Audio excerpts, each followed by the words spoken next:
So today's topic is about the subtle art of forgiveness and trust. The reason why I called it the subtle art is that oftentimes, everyone may have suggestions about how you can let go, how you can forgive, how you can trust, right? But there is a nuance. That process is different for each person. And so there's a subtle, this softness, this gentleness, this thing that cannot not necessarily be defined, that occurs when we forgive and when we trust, especially after our trust has been broken. Everyone has something that occurred in their childhood or teenage years that in some way was a conflict or a trauma, right? And so we are all challenged at some point before we come into adulthood to deal with for the need to forgive and the need to trust or to trust again. And so often through this journey we call life, right, we are going to be challenged with the situations or the conflicts that push us to a space where we have to learn how to forgive or where we have to learn how to trust, okay? And so let's talk about it, right? The key to trust, right? Because if you want to forgive, you at least have to deal with trust, any type of trust issues you have. If you have trust issues, especially with yourself and your ability to make proper decisions in your life, then it is going to be difficult to forgive or trust someone else who's broken your trust if you do not trust yourself.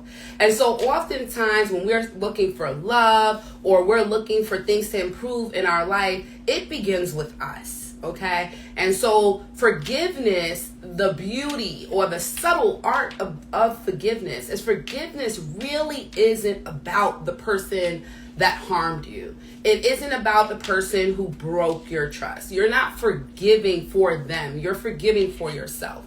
And you're forgiving for yourself because, one, that person does not deserve to live rent-free in your present and your future as you carry them from your past. Okay? Two is these past emotions. If you hold on to them, all you will do is continue to attract like situations. And so it's a disservice to yourself. And so if you want to love yourself or practice self-care or making sure that you're grounded, which begins with self-care and creating a space of trust, you have to first trust yourself. And so you have to be willing to forgive yourself. So when we forgive, it's really about, one, recognizing where do I need to forgive myself? Where do I need to reestablish trust with myself? That's the first step, okay? The naming and identifying, all of that is going to happen naturally. You can't really dictate when that occurs, right? Because you're going to go through whatever emotions you're feeling. You can't turn that off. And even if you can't identify or call it by name, it's happening. So yeah, that's happening. But if you want to truly forgive, the first true act you have to do is look within. You have to forgive yourself and you have to reestablish trust with yourself. Once you reestablish trust with yourself and you forgive yourself, you then can move on to naming and identifying the emotions, the feelings that are associated with the pain that's making it difficult for you to move on, for you to let go, or the reason why you need revenge, right? Because oftentimes we want people to feel the pain. We want justice to occur. And we want to believe that we get to orchestrate that justice. And there are times where we may be lucky enough to orchestrate orchestrate justice. But most times, justice is orchestrated by natural laws that will naturally make sure that person experiences the karma that they're supposed to at some appointed time, right? So if we take our hands out of what we can't control, right? We can't control when this person sees justice, right? But we do all that we can that's within our control to seek justice, right? So one, that is forgiving, right? The first act of justice is forgiving. yourself and reestablishing trust. Okay? And then also too, you have to decide, you have to commit to the decision of forgiving. Make it a practice. Understand that it's a journey. Understand it will not occur overnight. And so you have to be willing to know that it's okay to be gentle with yourself and give yourself grace as you surrender, as you release, as you let go of the things that hold you back or keep you stagnant or in a specific frame of mind that is associated with lack, right? Oftentimes when we find it difficult to forgive others, there's also material manifestation of lack that then begins to present itself in our life.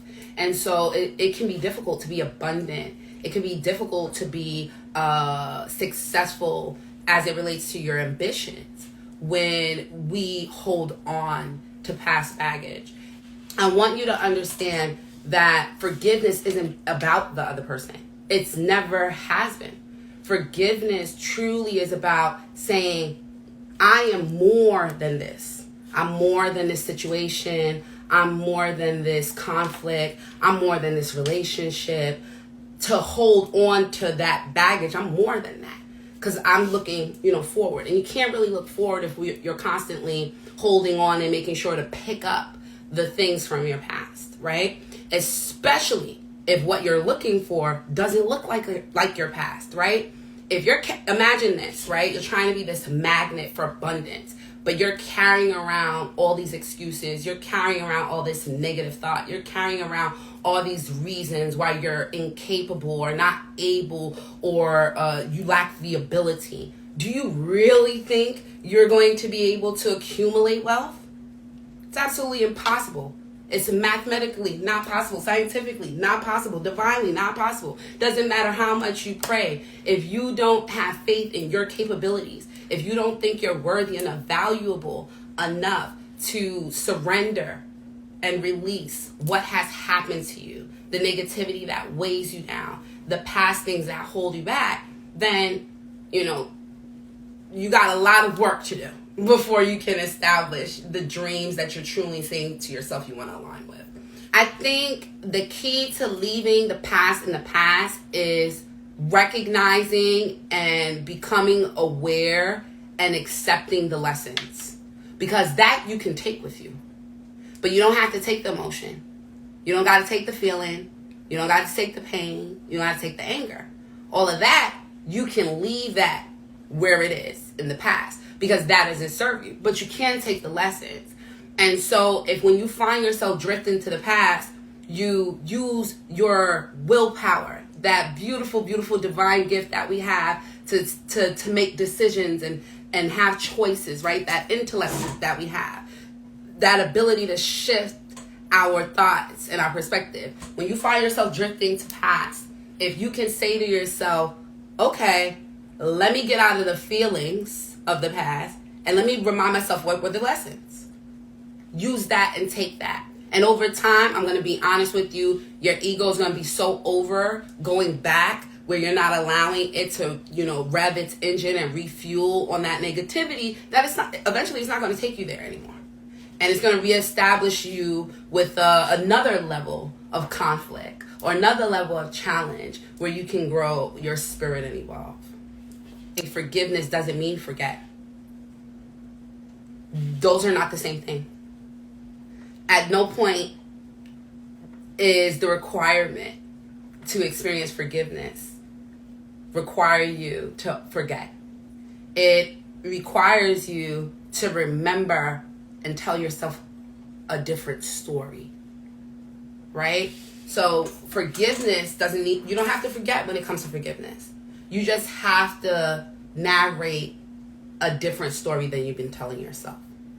Oftentimes, we tell ourselves a story from this position of a victim or where we lack control. But if you can tell yourself a story that empowers you, then there's no need to forget.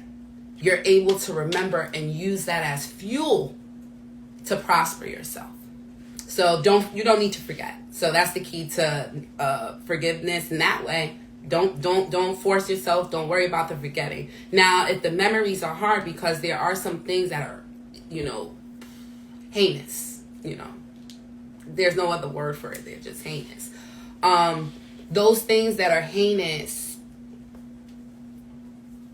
you have to give yourself grace. You have to find a certain God-like favor, and that can be difficult, right? You have to find a different type of self-love, right? You are challenged in a way that the divine felt you fully capable. And this is not to say that what happened is right. It's to say that don't let it break you, because that person's demons are their demons. And oftentimes, demonic, negative, malicious people want to create that same experience in others.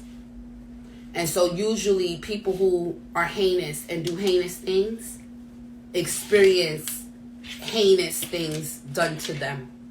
And this is not in any way to forget, to make excuses for their behavior.